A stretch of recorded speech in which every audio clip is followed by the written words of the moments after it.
Welcome back to the 98th online episode of Peacetime, hosted every Sunday morning by Peace Point with myself, Phra Nicholas Thanissaro, coming to you today from DIMC in Azusa, California. In the previous session, we looked at the second of two sessions on Buddhist economics, and today we continue on our journey through an anthology of important suttas from the Buddhist scriptures by looking at a discourse called the Dhammacakkapavattana Sutta.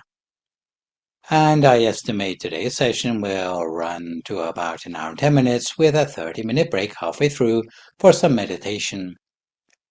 So as usual with our chosen sutta, we will work our way through the sequence of sources, sutta name meaning, interlocutors, place names, and overview before looking at the main body of the manuscript itself, the outcome of the sutta, and finishing up with some of the issues the sutta raises. I should add that this sutta is often chanted and memorized in Pali in our temple tradition. And I'll give you a little example here. Eva me sutang Ekang samayang bhakava paranasiyang viharati isipatane mikataye tatrako bhakava panjavakiye bhikkhu amante sitave me bhikkhave anta. In case you can recognize the Pali chanting.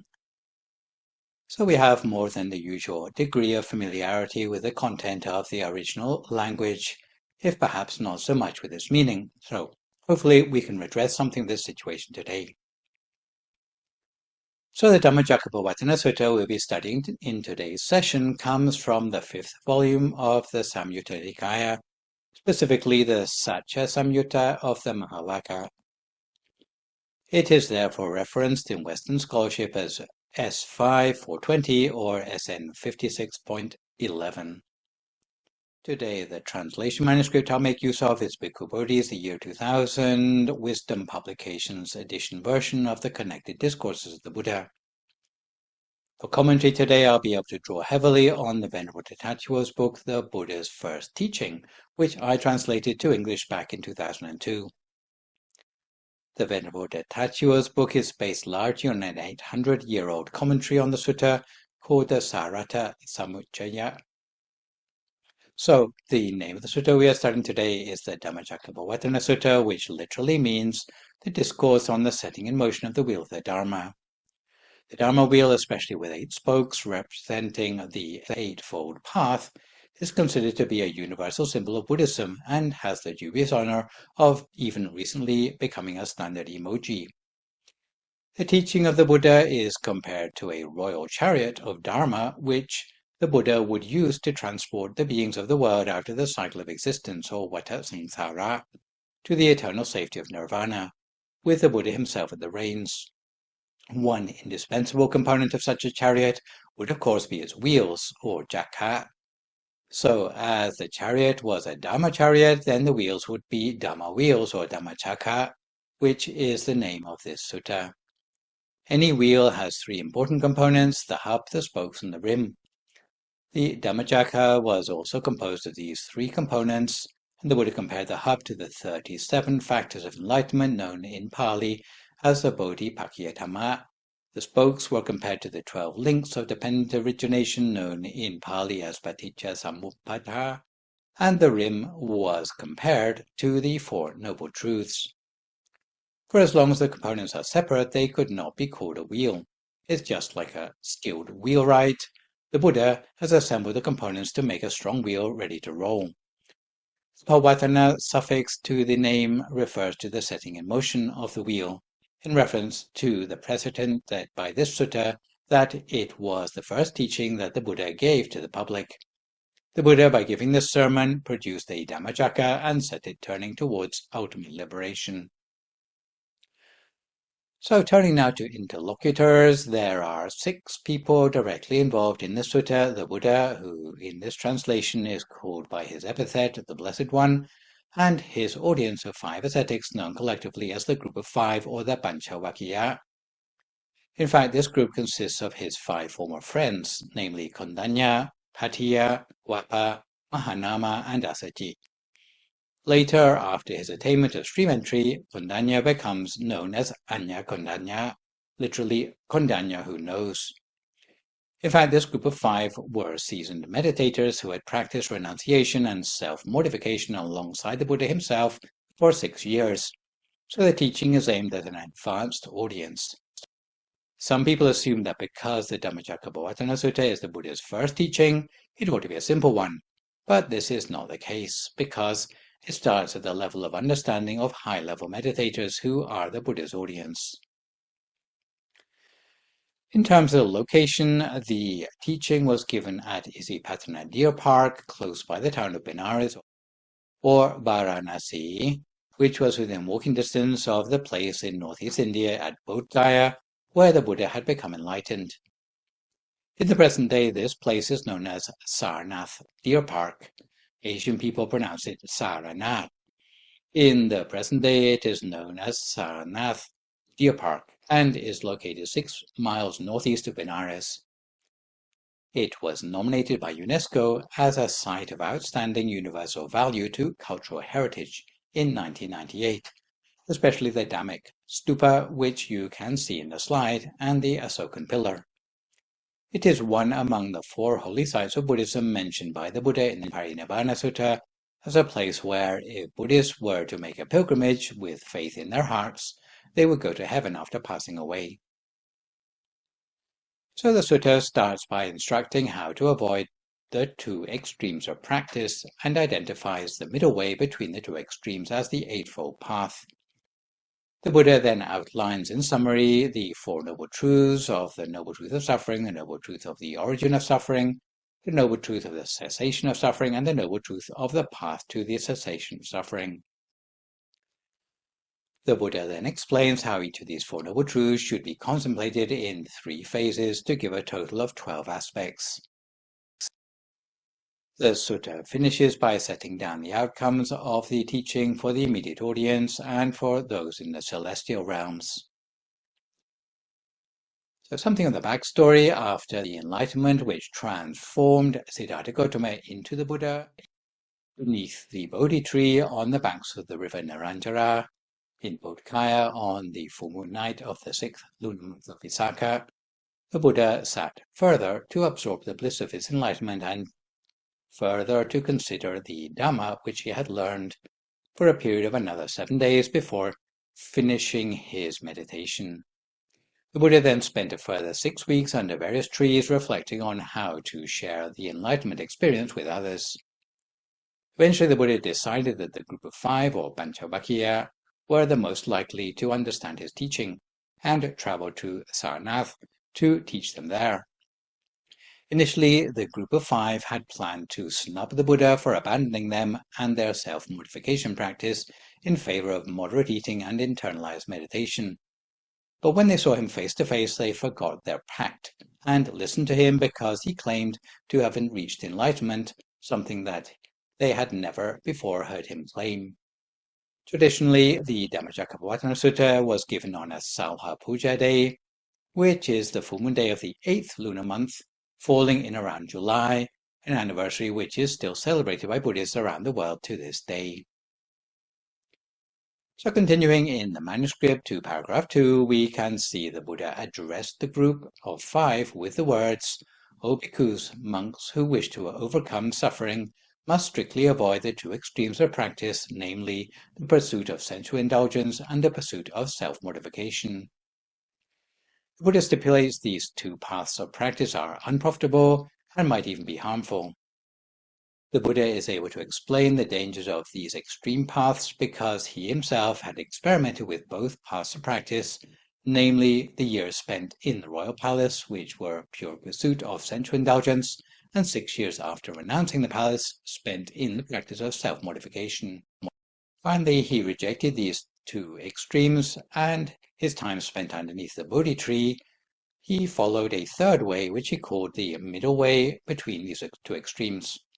Finding a way between the extremes is often compared to tuning the strings of a musical instrument, which must be neither too tight nor neither too loose in order to produce a melodic sound. So, to go into a little more detail, the path of sensual pleasure, or as it's known in Pali, Kama Sukhalikanu Yoga, is to seek for pleasures through the channels of the 5 outer senses: eyes, ears, nose, mouth, and physical contact. I guess what you would refer to as gluttony in other religions. Such pleasures reduce the seeker to worldly mundaneness. The more a person lets their mind be influenced by the sense pleasures, the more defilements they will accrue in their mind. Therefore, the Buddha taught that the path of sense pleasure is sordid, impure, without benefit, ignoble, and inappropriate for monks, because it offers no path to release from defilements. Reliance on such sense pleasures becomes so ingrained that a person gives no more thought to renunciation or going forth into the monkhood. Since I've already given a lot of metaphors for the dangers of sensuality in blessing number 32, today I will only mention them in passing. Suffice it to say that sensuality never satiates our appetite, gives diminishing returns with age, and burns us if we get too close. Also, objects of sensuality can never truly be owned, come with conditions and responsibilities, and lead to clinginess and suspicion. The opposite extreme to sensual indulgence is self-mortification, known in Pali as Atthakila Matanu Yoga. But according to the Buddha, the spiritual practice of self-mortification is also fruitless and is definitely harmful. In the present day, it might be called self-harm, but in the time of the Buddha, it was elevated to a spiritual practice by those who believed that subduing the body with pain would release the spirit. He said that it is not a practice in keeping with the tenets of Buddhism because the way in which defilements are purportedly removed are by penances of physical self-denial, such as lying on a bed of nails, burning oneself in the sun, burning oneself in front of a fire, beating one's shins with a piece of wood, walking around under the weight of a burden of sand, or extreme fasting. Some ate a diet restricted to fruit or pickled vegetables, or the tips of rice grains, or nothing but rice or rice husks. Lying on a bed of nails produces such pain that all thoughts of sensual pleasure disappear temporarily. Such practitioners understand that they have rid themselves of their defilements, but in fact the defilements are still there because the sensuality returns again as soon as the pain stops. This is the practice of self-denial or self-mortification, which is a non-Buddhist practice. It's one of the many practices favored by non-Buddhist ascetics such as the Niganthas. The group of 5 had already practiced self-mortification for 6 years, living only on 1 mouthful of food per day, leaving their hair to grow long, wearing only animal skins, never washing.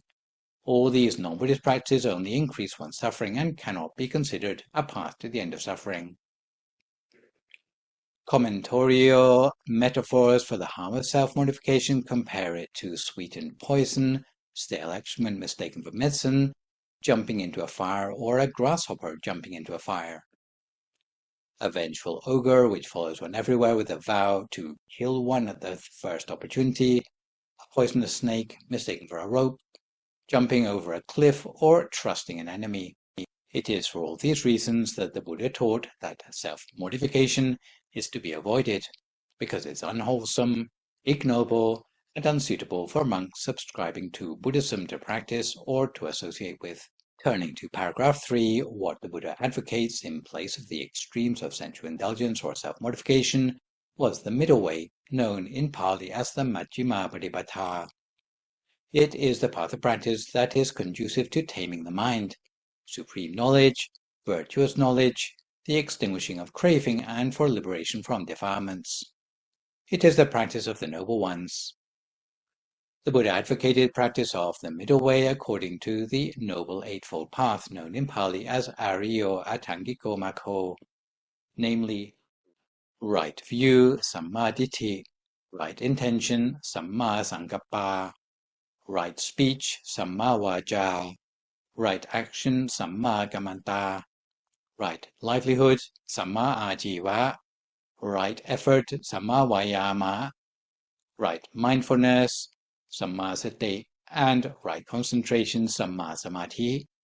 Anyone who wishes to escape from the cycle of rebirth, who has gone to all the trouble to renounce the life of a householder, should devote themselves to the practice of the middle way, which consists of 8 path factors, because It is a condition of attaining nirvana.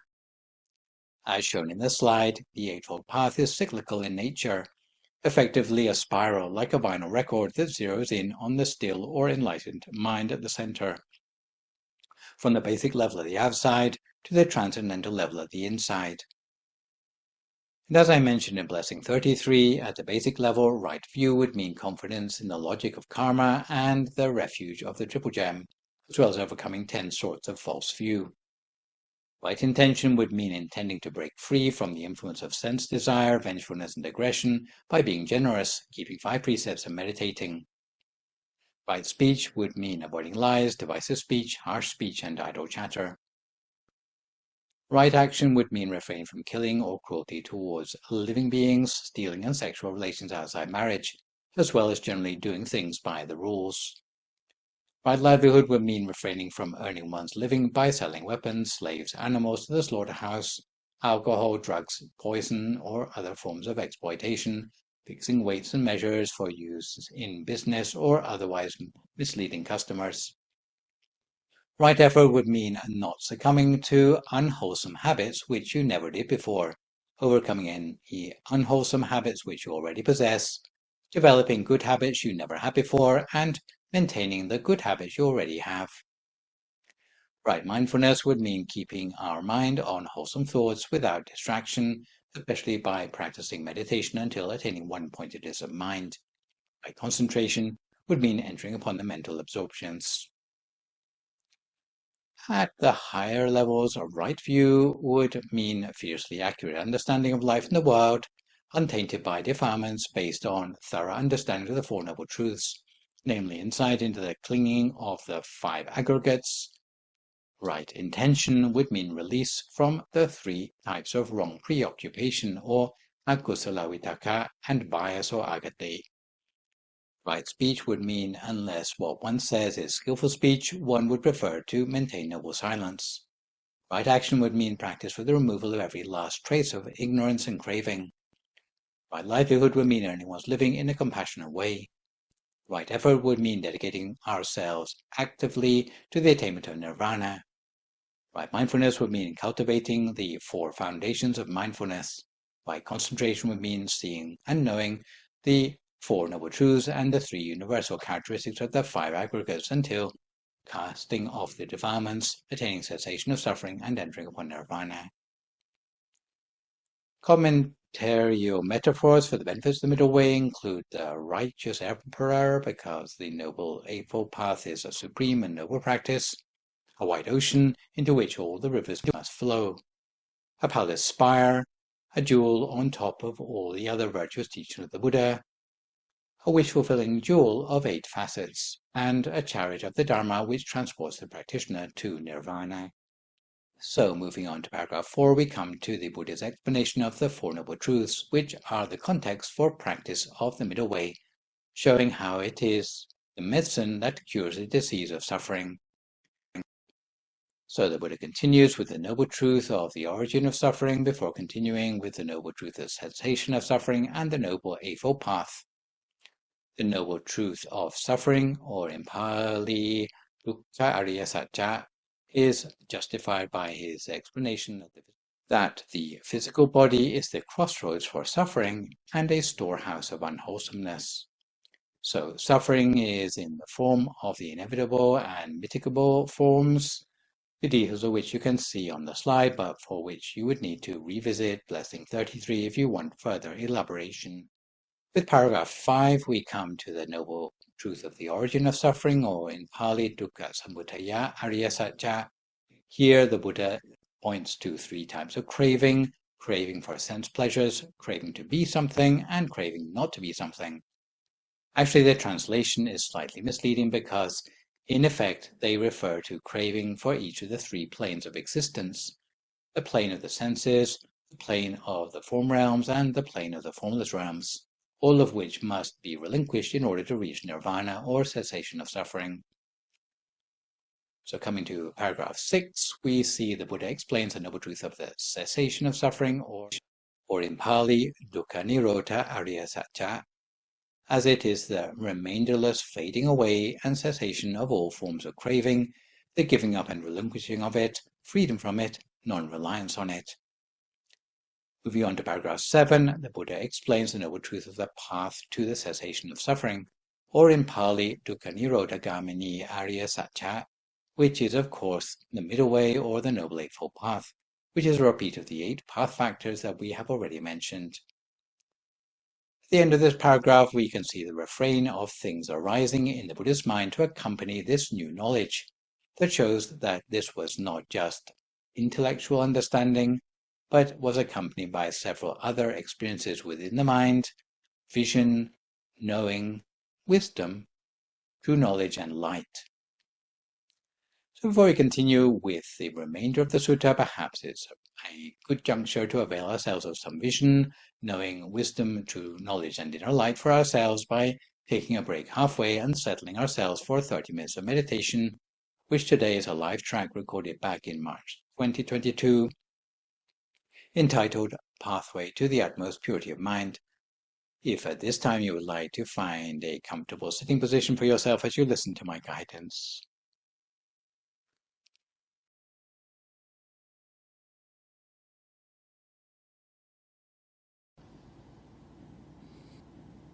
So I'd like to invite everyone to close their eyes very gently. Relax all the muscles of your body and make sure your breathing and your circulation are relaxed and unimpeded. If any part of your body is not completely relaxed, then adjust your body to minimize any possible aches or pains.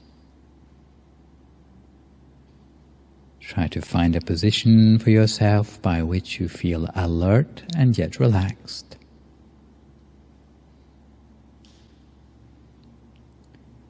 And although our meditation is mostly about relaxing the mind, we need to spend a few moments to relax our body first of all. Because if our body is not completely relaxed, then it's going to be difficult for our mind to relax afterwards.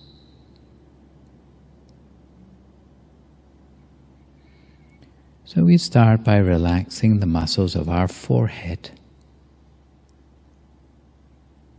our eyebrows and our eyelids, making sure our eyes are only very gently closed. We never squeeze our eyes closed, but close our eyes gently, in much the same way we would go to sleep.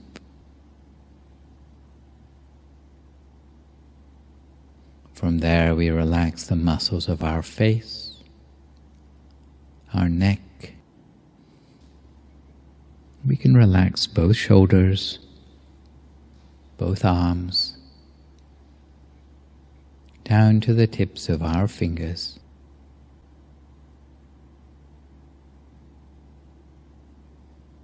Continuing on down, we relax the muscles of our chest, trunk, and our abdomen, both of our legs,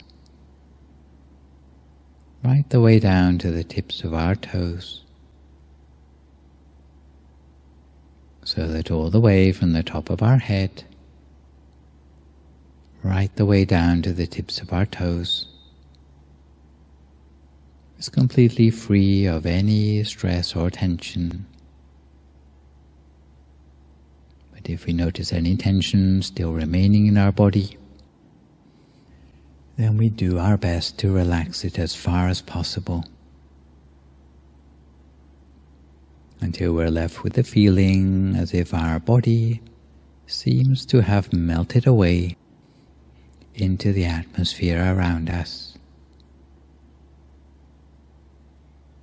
almost as if we had forgotten completely about our body. So that we can turn our attention inwards instead, taking a few moments to make sure our state of mind is relaxed. The easiest way to relax the mind is just to forget for a few moments about all the worries, all the things lingering on our mind from our everyday life. Whether it be thoughts of work, friends, family, school, thoughts of the future or of the past. We put all of these thoughts on one side just for a moment, rather like clearing up all the documents on our office desk, putting them away in a drawer before locking it with a key. In the same way, we empty our mind completely of any thoughts, and instead we make our mind light, radiant, spacious, and refreshed. We fill our mind instead with a sense of happiness and joy, as if tiny particles of happiness and joy completely filled the mind, leaving no space in the mind for any other sort of thought.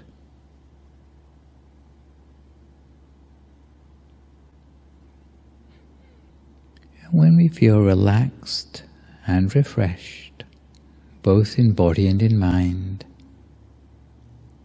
very gently, using no effort at all, we imagine that inside our body is just an empty space, with no organs or tissues, no muscles or bones. Just a hollow space inside ourselves.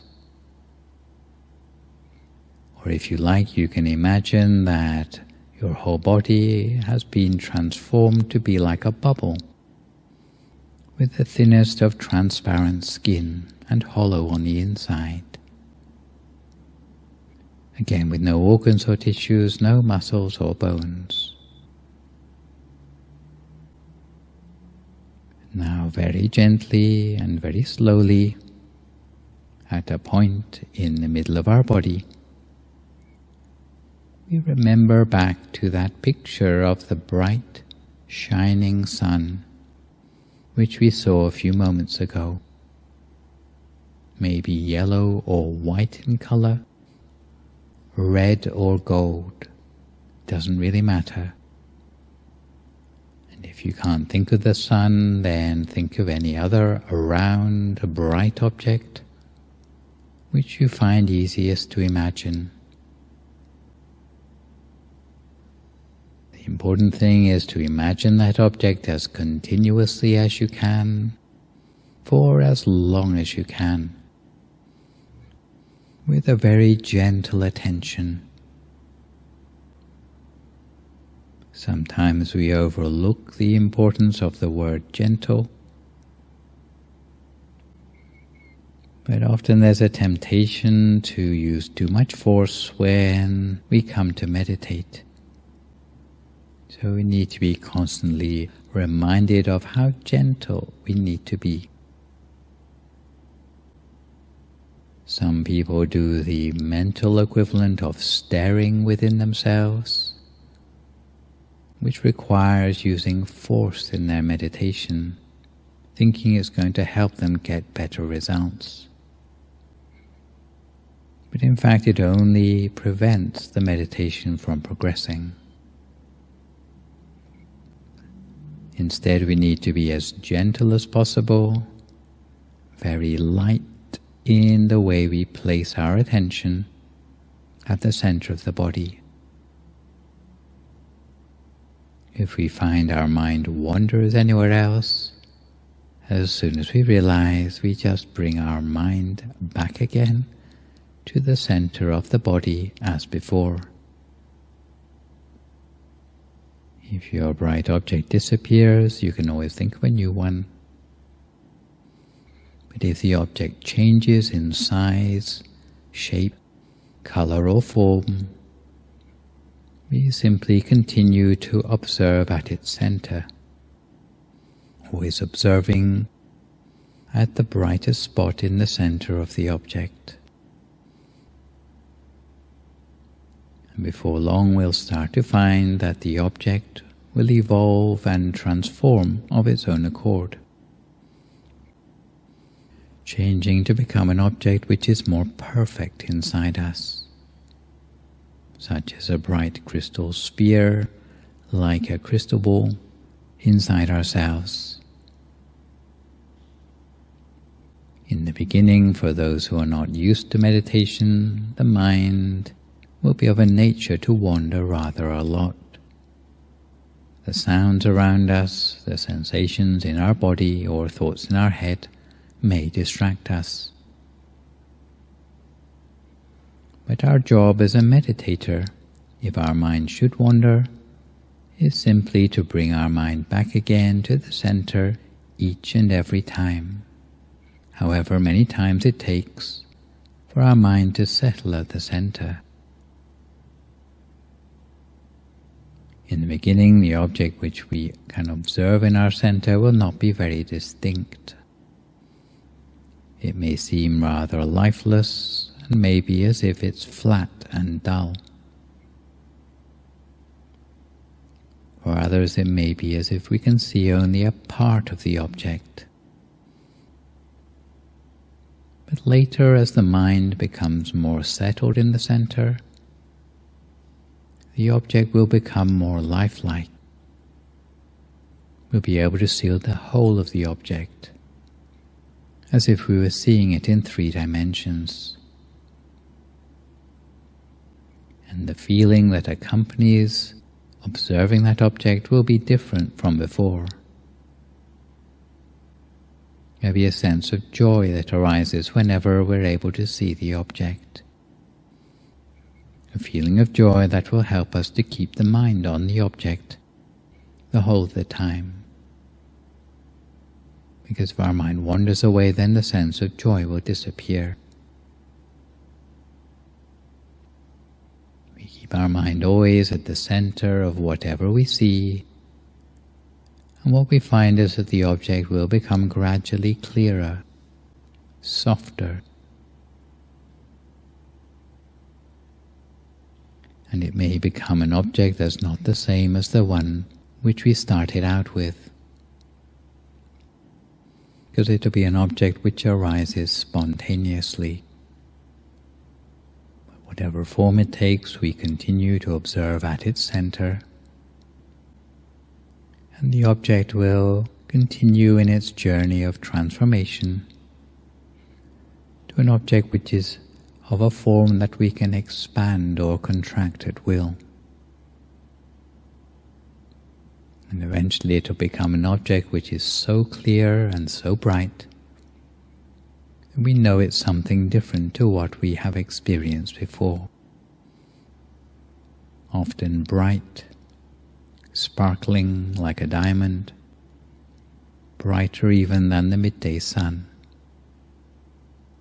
giving a sense of expansion in the mind, whereby we can see that this point at the center is no longer merely just a point anymore, but is the beginning of a pathway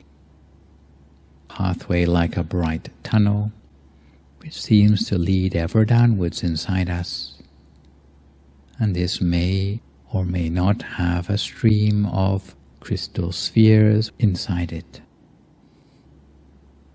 But whatever our inner experience, our job is merely to rest our mind in stillness at the center.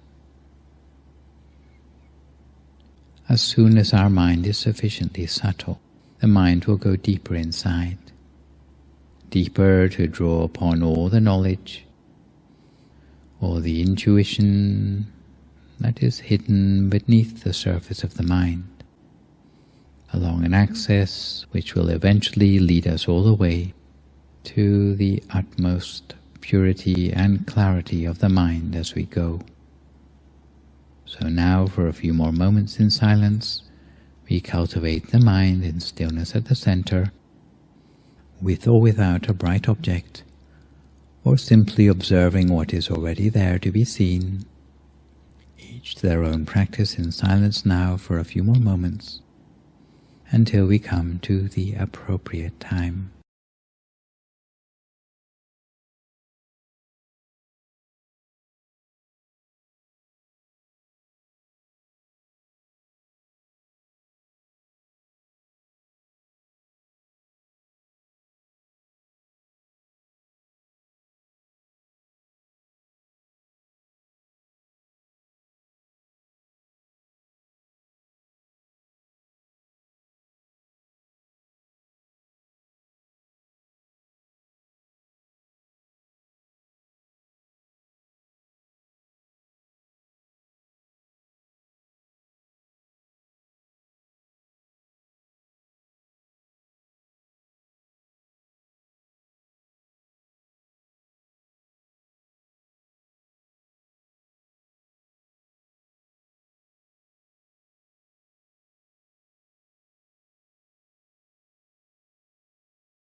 Don't forget, if your mind wanders off onto other things, no matter whether it be the sounds around you, sensations in your body, or thoughts in your head, as soon as you realize, simply bring your attention back again to the center of your body as before.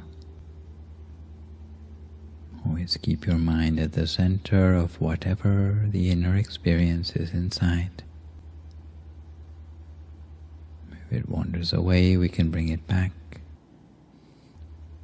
If that inner experience disappears, we can conjure up a new one. But if it changes, we just follow it in its new form. And our practice becomes one of observation of the gradual changes in our inner experience. Continue to remain at the center of that, lightly, gently, continuously, each to our own practice for a few more moments in silence before we come to time for our loving kindness meditation for today.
We continue to keep our mind on track at the center of the body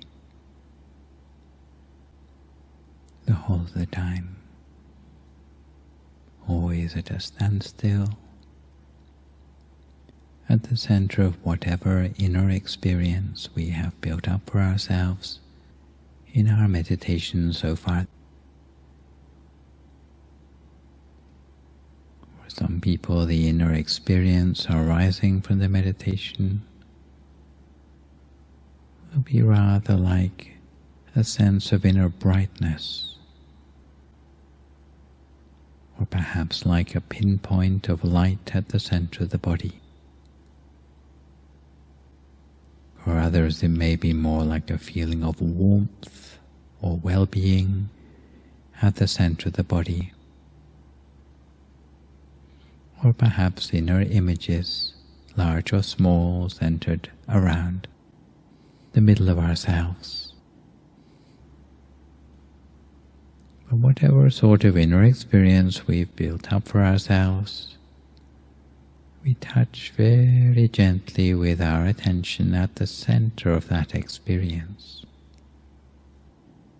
the center of the inner experience within ourselves, touching gently with the same lightness of a feather floating down to touch upon the surface of some water, touching so lightly that the feather doesn't even break the surface of the water. In the same way, we touch with our attention at the center of the inner experience within ourselves. We touch that inner experience with just the right amount of effort. What we'll find is that the inner experience of the mind will gradually expand outwards from the point of contact, expanding outwards until it's the same size as the whole of our own body, as if we are sitting inside a sphere of our own well-being or a sphere of our own light. And at this point we can make the affirmation to ourselves that may we ourselves be well and happy, may we be free from all suffering. And touching our mind again at the center of the body, the sphere of well-being or the sphere of light will spread gradually outwards beyond the boundaries of our own body, spreading outward in all directions, just as the moonlight shines forth from the full moon in the night sky, or just as a block of ice sends forth the coolness in all directions around itself into the atmosphere. In the same way, we spread our loving kindness outwards in all directions, spreading that sphere of loving kindness outwards to encapsulate the whole of the room in which we are sitting for meditation, while making the wish that may all living beings here in this room be well and happy, free from all suffering.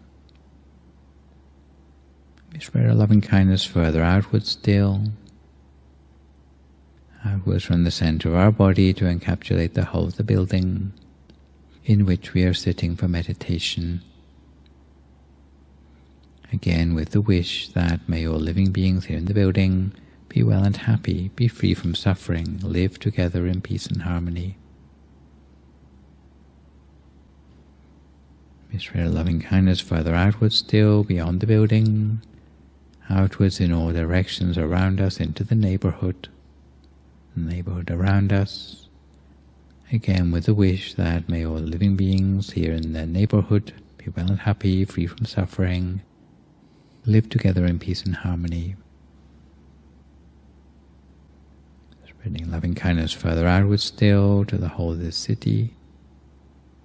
And if we find it easier to imagine the city as a map across which we spread our loving kindness, and we can imagine the city in that way, spreading our loving kindness across the whole of the map of the city, in all directions all around. So there's no part of this city not touched by the coolness, radiance of our loving kindness. Again, making the wish that may every living being here in the city be well and happy, free from all suffering, live together in peace and harmony. We spread loving kindness further outwards still beyond the city limits, to the whole of the county, or the country. Spreading loving kindness outwards to the very borders of the country in all directions. Again, with the wish that may all living beings here in this country be well and happy, free from suffering, live together in peace and harmony. We can spread loving kindness to the neighboring countries, the whole continent, with the wish that may every living being here on this continent be well and happy, free from suffering, live together in peace and harmony.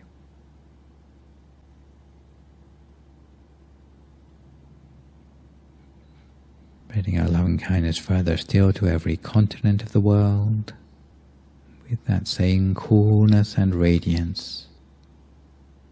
The wish that may all living beings on every continent be well and happy, free from suffering, live together in peace and harmony. Until our loving kindness spreads across the entire face of this planet,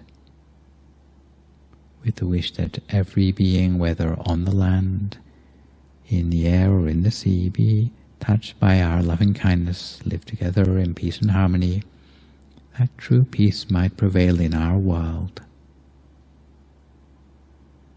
We can spread our loving kindness outwards in all directions, into the universe, to the front and the back, to the right and to the left, above and below, emanating loving kindness outwards into the universe around us, with the wish that wherever in the universe there may be living beings, that they too be touched by this coolness and radiance of our loving kindness, in such a way that we can spread our loving kindness without limits, without exceptions. And having spread loving kindness in this way, we condense our awareness back down to the center of our body again, taking careful note of the brightness, the clarity, the feeling of peace and joy at the center of our body. In particular, taking note of the sense of well-being at our center, remembering this feeling as well as we can, because this feeling of well-being is very important for us. It represents a state of progress in meditation that we have reached up until now. So if we can remember this feeling as well as we can, the next time we sit down to meditate again, we can pick up from where we left off with this feeling and continue to make uninterrupted progress in our next session.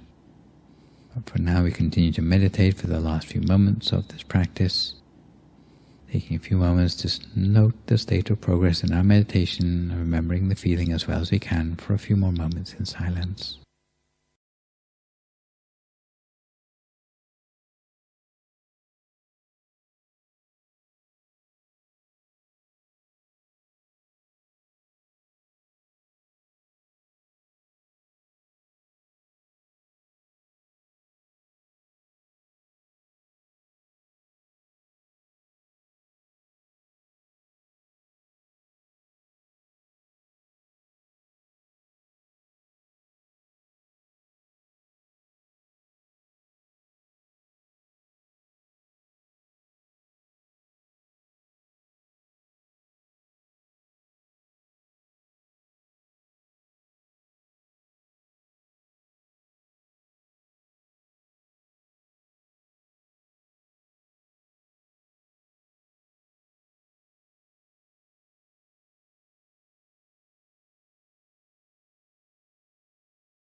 Sabba Buddhanupavena, Sabba Dhammanupavena, Sabba Sankhanupavena Sattha Soti Bhavantu Te.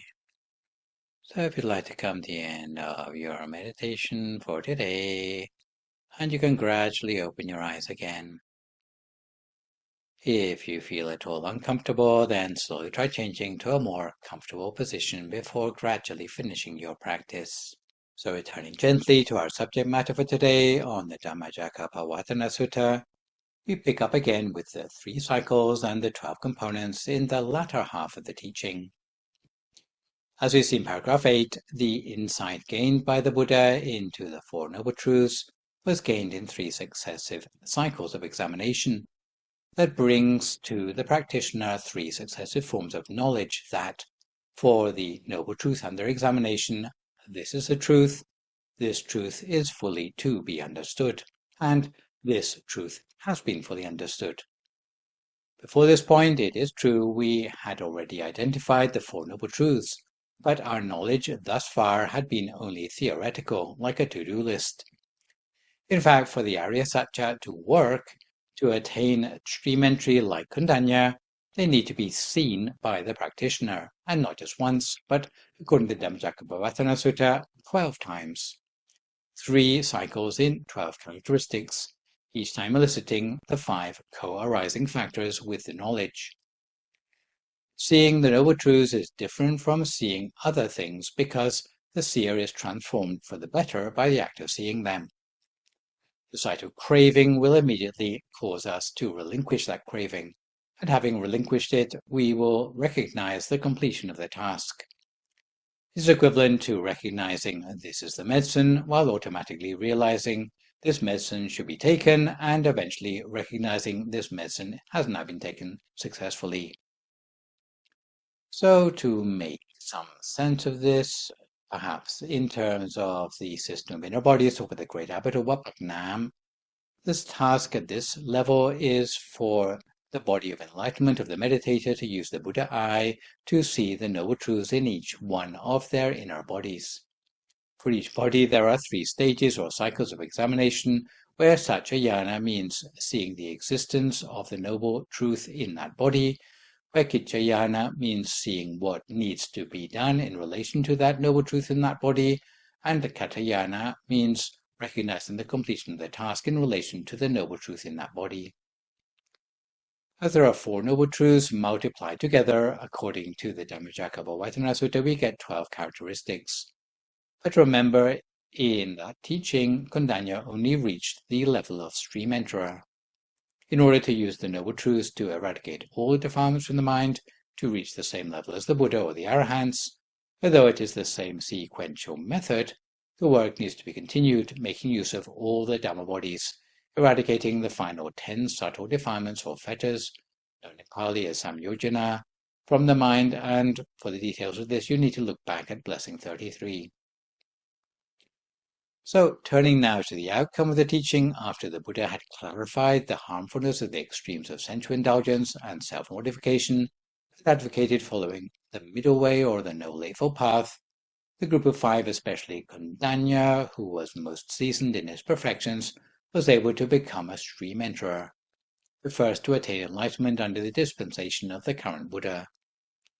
As we see in paragraph 12, Kondañña, the leader of the group of 5, attained stream entry or sotapanna. He had seen with the eye of the body of enlightenment that whatever is of the nature of arising has the nature of cessation. And in his context, he saw that his own aggregates were of such a nature, all of the nature of arising and cessation. In paragraph 13, we see that since the wheel of the Dharma had now been set in motion by the Buddha, the various levels of celestial beings in ever higher celestial realms rejoiced in the teaching. The earth sprites or Bhumadevata exclaimed that the teaching was incomparable with anything previously taught by monks, Brahmins, angels, Maras, gods, or anyone in the world. The praises resounded amongst the angels, sequentially higher and higher in the various levels of heaven until it reached the Brahma world. The cosmos quaked, and there arose limitless brightness. The Buddha knew of the attainment of Kondañña and exclaimed in paragraph 15 that Anyasi Watapo Kondañño, Anyasi Watapo Kondañño, Kondañña now you know, and for this reason Kondañña was henceforth known as Anya Kondañña, Kondañña who knows. What is not set out in the sutta, but which is the epilogue to our sutta, Apart from announcing the value of Buddha Dhamma to the world, it won over the group of 5 monks who had previously been skeptical to want to join the Buddha's tradition and practice strictly henceforth according to the Buddha's teaching. Just as an aside, the reason Kondañña reached stream entry before his contemporaries was because of a wish he made as Mahakala. So, just to take a quick detour to tell the story, according to the Dhammacakkapavattana commentary a long time ago, in the time of the Buddha Vipassi, there was a householder called Mahakala. Being a generous guy, he hired a large number of men for manual labor and ordered grains of unripe rice to be hulled, had it cooked in rich milk, adding ghee, honey, and sugar, and presented the rice thus prepared to the monastic community presided over by the Buddha.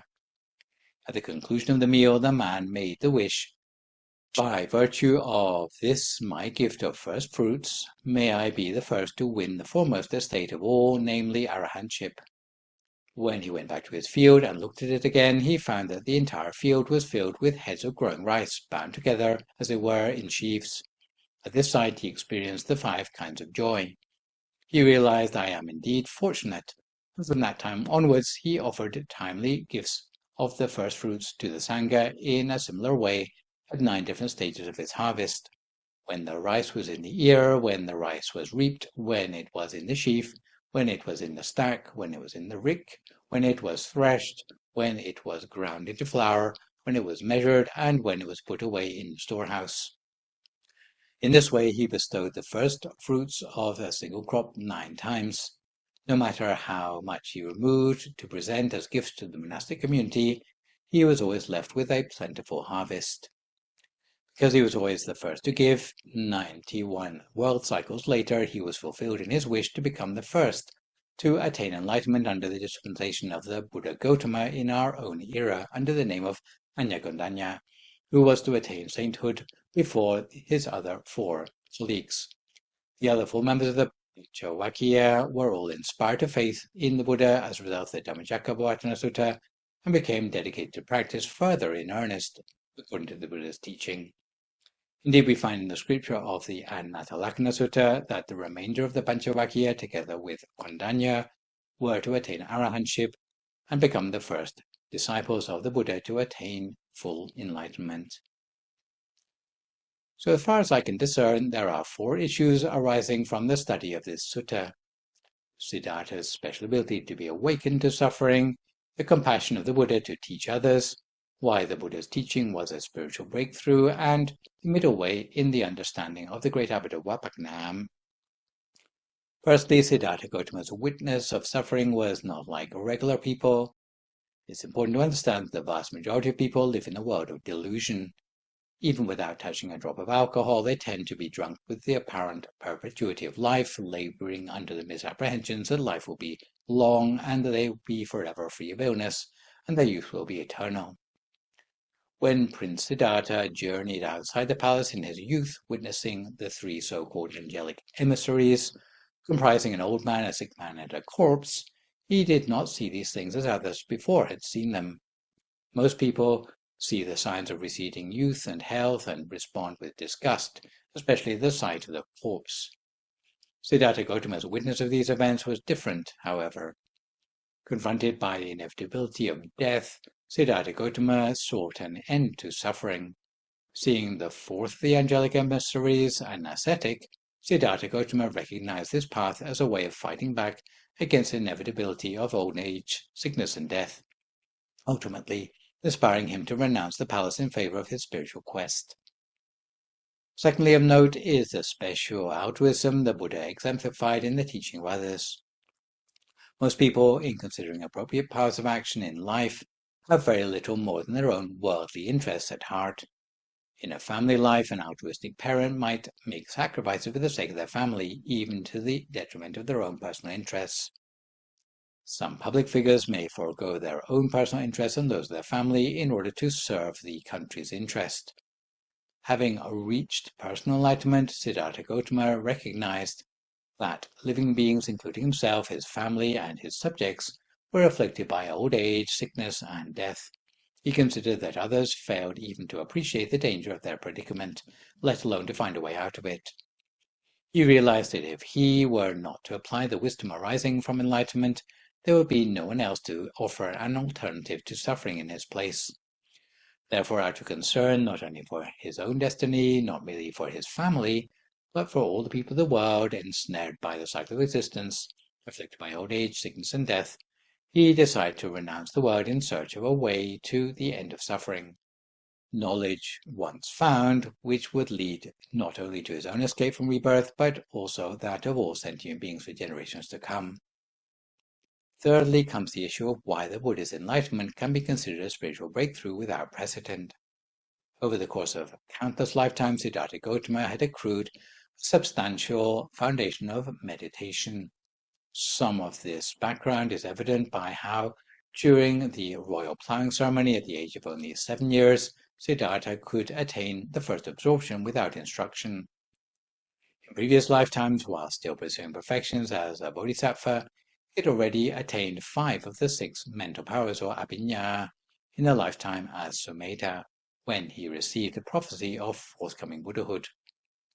It is recorded that at that time, if the bodhisattva had wished to attain arahanthood, he could have done so immediately, thereby benefiting personally from all the perfections he had accrued for himself. Instead, however, he decided to pursue perfections further until reaching Buddhahood, so that not only could he reach an end of suffering, but he could also teach other worldlings to attain the end of suffering too. Spiritual tradition contemporary to the Buddha was largely the realm of theory.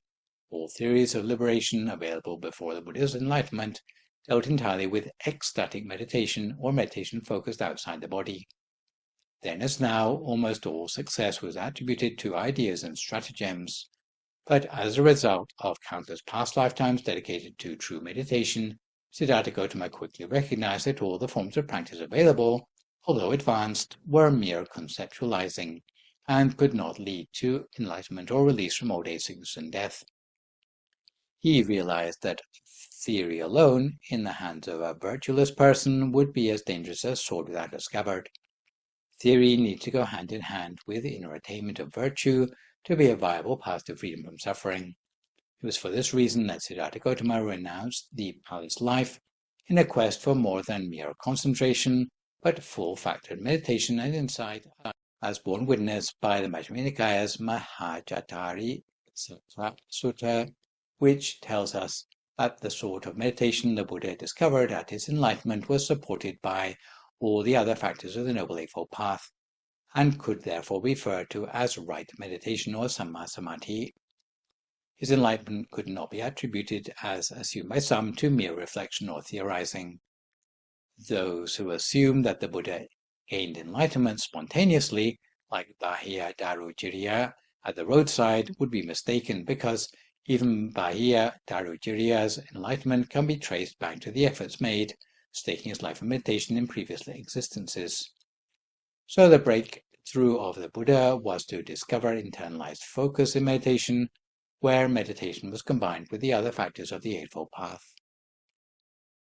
The fourth and final issue is the middle way in the understanding of the great habit of Vapaknam, which we have mentioned briefly in passing when talking about the 3 cycles and 12 components.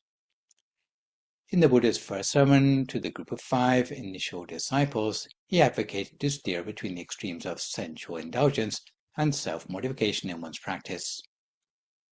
The Buddha said the practice should aim instead for the middle way, which the Buddha had already practiced to completion. The great habit of Vapaknam provided additional details as an indicator for when we have achieved the middle way of practice. In theoretical terms, we can know that we are on the right track if we are practicing the Noble Eightfold Path, or more briefly, if we are practicing self-discipline, meditation, and wisdom. Then these are also the theoretical essentials of the middle way. In terms of practice, however, the great habit of Vapaknam explained in a sermon he gave on the 3rd of January in 1955 that the word middle in the term middle way is used in a literal but also a profound way, which is elsewhere overlooked. He explained that practice that is in the middle is bringing one's mind to a standstill in the middle of the human body. The exact position of the central point of the body can be pictured by imagining two thin threads, one running horizontally from the navel directly through the back, and the other running horizontally from one side to the other on the same level. The intersection of the two threads is a point no larger than a needle point, and this is called the sixth base of the mind. Two finger breadths vertically above this intersection is the seventh base of the mind, or the precise central point of the body. This seventh base of the mind is where the mind belongs. The great abbot of Wat Pak Nam explained that the ability to bring our mind to a standstill at this center of the body is what we call majjhima, or centering. When the mind comes to a standstill at the center of the body, it breaks free of the two extremes of sensual indulgence and self-mortification. Therefore, it is the trailhead of the pathway towards arahantship. Once we're able to practice this optimally, then this is what we can call the Eightfold Path. When all 8 components of the path are represented at the center of the body, a clear, bright sphere will arise at the center of the body, which is called the sphere of the initial path, or the Pattamamaka sphere, or Dhammanupassana Satipatthana sphere. It will be mirror bright and appear the size of the sun or the moon, and situated at the center of the sphere of Dharma. So this is another reason we give great importance to the Dhammacakkapavattana Sutta in the Dhammakaya meditation tradition. So today we've been looking at the Dhammacakkapavattana Sutta. For my next live session online, which will, fingers crossed, be a week on Sunday morning, we'll look at the Mahaparinibbana Sutta, the Buddha's final teaching. So for good measure, I'd like to remind viewers to keep the questions coming in about meditation or topics you've learned in the lecture to the email address you can see spelled out on the slide, and I will do my best to answer these on my next session. In the meantime, try to avoid recklessness or complacency, maintain a positive mood, speak only positive words, forgive others, extend good wishes to others, and meditate daily. Hopefully, as a result of today's session, you will be better able to follow the middle way toward the extinction of suffering in your lives. So that's all for today. Thanks for viewing. So long, folks, and stay safe.